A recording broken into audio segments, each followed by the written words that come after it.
حضرت سلیمان علیہ السلام کا قصہ۔ عبداللہ آج صبح سے ہی بہت خوش تھا کیونکہ آج وہ امی ابو کے ساتھ گاؤں اپنے ماموں کے گھر جا رہا تھا۔ گاؤں کے ہرے بھرے کھیت، ندی، نالے اور گاؤں سے تھوڑا دور ایک گھنا جنگل، یہ سارے مناظر عبداللہ کو بہت اچھے لگتے تھے۔ اور پچھلی دفعہ عبداللہ کے ماموں نے وعدہ کیا تھا کہ اگلی دفعہ گاؤں آنے پر عبداللہ کو جنگل کی سیر کروائیں گے۔ تھوڑی دیر میں عبداللہ کے ابو گاڑی لے کر آئے اور عبداللہ اپنی امی اور ابو کے ساتھ گاؤں کی طرف روانہ ہو گیا۔ گاؤں پہنچتے ہی عبداللہ سیدھا اپنے ماموں کے پاس گیا اور ان سے لپٹ گیا اور انہیں جنگل کی سیر کا وعدہ یاد دلایا۔ ماموں نے ہنستے ہوئے محبت اور شفقت سے عبداللہ کے سر پر ہاتھ پھیرا اور کہا، ہاں بیٹا، ہمیں تو اپنا وعدہ یاد ہے، لیکن آپ تھوڑا آرام کر لیں تاکہ سفر کی تھکاوٹ ختم ہو جائے، ہے نا؟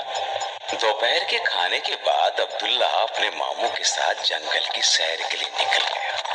جنگل میں رنگ برنگے پھول اور خوبصورت پرندے دیکھ کر عبداللہ بہت خوش تھا اور مختلف پرندوں کے نام اپنے ماموں سے پوچھ رہا تھا۔ درخت کی شاخ پر بیٹھا ایک پرندہ عبداللہ کو بہت اچھا لگا۔ عبداللہ نے اس پرندے کا نام پوچھا تو ماموں نے بتایا، اسے ہدہد کہتے ہیں، اور عبداللہ آپ کو پتا ہے کہ اس پرندے کا ذکر قرآن پاک کے اندر سورہ نمل میں ہے۔ ماموں، ہدہد کا ذکر قرآن پاک میں کیوں آیا ہے؟ آپ مجھے تفصیل سے بتائیں۔ ٹھیک ہے، میں آپ کو آج تفصیل سے وہ واقعہ سناتا ہوں۔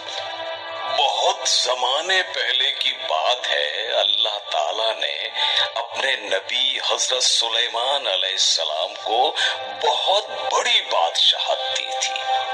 آپ کا حکم انسان، جانور، پرندے اور بڑے بڑے جنات بھی مانتے تھے۔ ایک دفعہ آپ نے ہدہد کے بارے میں پوچھا کہ وہ آج نظر نہیں آ رہا، کیا واقعی وہ غیر حاضر ہے؟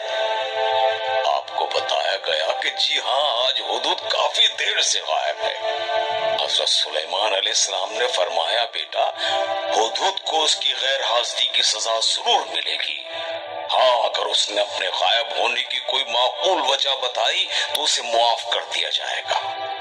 تھوڑی دیر گزری تھی کہ ہدہد اڑتا ہوا آیا اور نہایت عاجزی کی حالت میں اپنے پر زمین پہ پھیلا کے اور دم نیچی کر کے حضرت سلیمان علیہ السلام کے سامنے بیٹھ گیا اور بولا، اے سلیمان علیہ السلام، میں آپ کے پاس ایک ایسی خبر لایا ہوں جس کے بارے میں آپ کو پتہ نہیں ہے۔ یہاں سے کافی دور سبا نامی ایک ملک ہے اور وہاں کی حکومت بلقیس نامی عورت کے پاس ہے، اور اس کا ایک بہت بڑا عالیشان تخت ہے جس پر بیٹھ کر وہ حکومت کرتی ہے۔ اور اس سے بھی بڑی عجیب بات یہ ہے کہ وہاں کے لوگ اللہ تعالیٰ کو چھوڑ کر سورج کو سجدہ کرتے ہیں، حالانکہ سجدہ تو صرف اللہ تعالیٰ کو کرنا چاہیے جس نے یہ زمین، آسمان، چرند پرند، چاند اور سورج بنائے ہیں۔ حضرت سلیمان علیہ السلام نے ہدہد سے کہا، اب میں دیکھوں گا کہ تم نے جو بات بتائی وہ سچ ہے یا جھوٹ، لہٰذا تم میرا یہ خط لے کر ملکہ بلقیس کے پاس جاؤ اور دیکھو وہ کیا جواب دیتی ہے۔ ہدہد حضرت سلیمان علیہ السلام کا خط لے کر ملکہ بلقیس کے پاس گیا اور خط اس کے سامنے رکھ دیا۔ ملکہ بلقیس نے خط پڑھا جس پر لکھا تھا، سلیمان کی طرف سے جو بخشش کرنے والے مہربان اللہ کے نام سے شروع ہے، تم میرے سامنے سرکشی نہ کرو اور اسلام قبول کر کے میرے پاس آ جاؤ۔ ملکہ بلقیس نے اپنے وزیروں، مشیروں اور فوج کے بڑے بڑے کمانڈروں کو جمع کیا اور کہا کہ یہ خط حضرت سلیمان علیہ السلام کی طرف سے آیا ہے اور وہ کہتے ہیں کہ میں اللہ کا نبی ہوں اور ہمیں کہا گیا ہے کہ سورج کی عبادت چھوڑ کر ایک اللہ کی عبادت کریں۔ अब आप लोग बताएं कि हमें इस खत का जवाब क्या देना चाहिए। वहां मौजूद तमाम लोगों ने जवाब दिया कि हमारी फौज ताकतवर और हर किस्म के असलहे से लैस है और माल और दौलत की भी हमें कमी नहीं है। बाकी आप जो फैसला करें हमें कबूल है। मलकाए बिलकिस ने कहा, एक बात का तो आपको सबको पता है कि जब बादशाह किसी मुल्क पर हमला करते हैं तो उसे उजाड़ देते हैं और वहां के इज्जत वाले लोगों को जलील कर देते हैं, और हमारे साथ भी जंग की सूरत में ऐसा ही होगा। मैं एक कोशिश करती हूँ और देखती हूँ उसका नतीजा क्या निकलता है, और इससे हमें ये भी पता चल जाएगा कि वो अल्लाह के नबी भी हैं या नहीं। तो बेटे अब्दुल्ला, मलकाए बिलकीस ने हजरत सुलेमान अलैहिस्सलाम को हीरे जवाहरात और सोने चांदी से भरे थाल तोहफे में भेजे। मलकाए बिलकीस का ख्याल था कि अगर हजरत सुलेमान अलैहिस्सलाम अल्लाह के नबी होंगे तो इस माल और दौलत में कोई दिलचस्पी नहीं लेंगे। जब ये सारा माल और दौलत हजरत सुलेमान अलैहिस्सलाम के पास पहुंचा तो आपने उसे लेने से इनकार कर दिया और कहा, तुम लोग हमें माल और दौलत का लालच देते हो, जाओ ये सब वापस ले जाओ और याद रखो अनकरीब में इंसानों और जिनों का एक अजीम शान लश्कर लेकर आऊंगा और तुम्हारे मुल्क से तुम्हें जलील ख्वार करके बाहर निकालूंगा। कासिदों ने वापस आकर जब मलकाए बिलकीस को सारा किस्सा सुनाया और साथ ही हजरत सुलेमान अलैहिस्सलाम का पैगाम दिया तो वो फौरन समझ गई कि आप अल्लाह के नबी हैं और इस मुल्क में रहना होगा तो सूरज को छोड़कर एक अल्लाह को सजदा करना होगा। मलकाए बिलकीस ने अपने वजीरों से मशवरा किया और हजरत सुलेमान अलैहिस्सलाम से मिलने अपने वजीरों के साथ चल पड़ी। जब हजरत सुलेमान अलैहिस्सलाम को पता चला कि मलका बिलकीस आ रही है तो आपने फौज के सरदारों से कहा, तुम में से कौन ऐसा है जो इसके यहाँ पहुँचने से पहले पहले उसके मुल्क से उसका तख्त उठाकर यहाँ ले आए।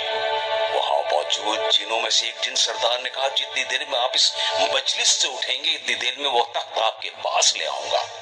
हजरत सुलेमान अलैहिस्सलाम ने कहा, बेटा नहीं, मुझे इससे भी पहले चाहिए। तो वहां मौजूद एक और सरदार ने कहा, जितनी देर में पलक झपकती है उतनी देर में उस तख्त को मिला सकता हूँ। आप अलैहिस्सलाम ने उसे तख्त लाने का कहा और पलक झपकते ही वो तख्त आप अलैहिस्सलाम के सामने था। आप अलैहिस्सलाम ने फरमाया, ताकि पता चले मलकाए बिलकीस अपने तख्त को पहचानती है या नहीं, और साथ ही आपने एक ऐसा महल तामीर करवाया जो मुकम्मल शीशे का बना हुआ था और जिसकी जमीन भी शीशे की थी, जिसके नीचे पानी लहरें मारता था और मछलियां घूमती फिरती थी। जब मलका बिलकीस हजरत सुलेमान अलैहिस्सलाम के दरबार में पहुंची तो आप अलैहिस्सलाम ने उसके तख्त की तरफ इशारा करके पूछा, इस तख्त को पहचानती हो? मलका बिलकीस उस तख्त को देखकर बहुत हैरान हुई और कहा, लगता तो मेरा ही है, लेकिन मुझसे पहले ये यहाँ कैसे पहुंच गया? फिर जब मलका बिलकीस शीशे के बने महल में दाखिल होने लगी तो वो समझी कि नीचे पानी है, इसलिए उसने अपने पाए से ऊपर कर लिए तो हजरत सुलेमान अलैहिस्सलाम ने फरमाया, चली आओ, ये पानी नहीं है बल्कि शीशे का बना एक फर्श है। ये सब देखकर मलका बिलकीस समझ गई कि हजरत सुलेमान अलैहिस्सलाम अल्लाह के सच्चे नबी हैं और सजदा सिर्फ अल्लाह ही को करना चाहिए।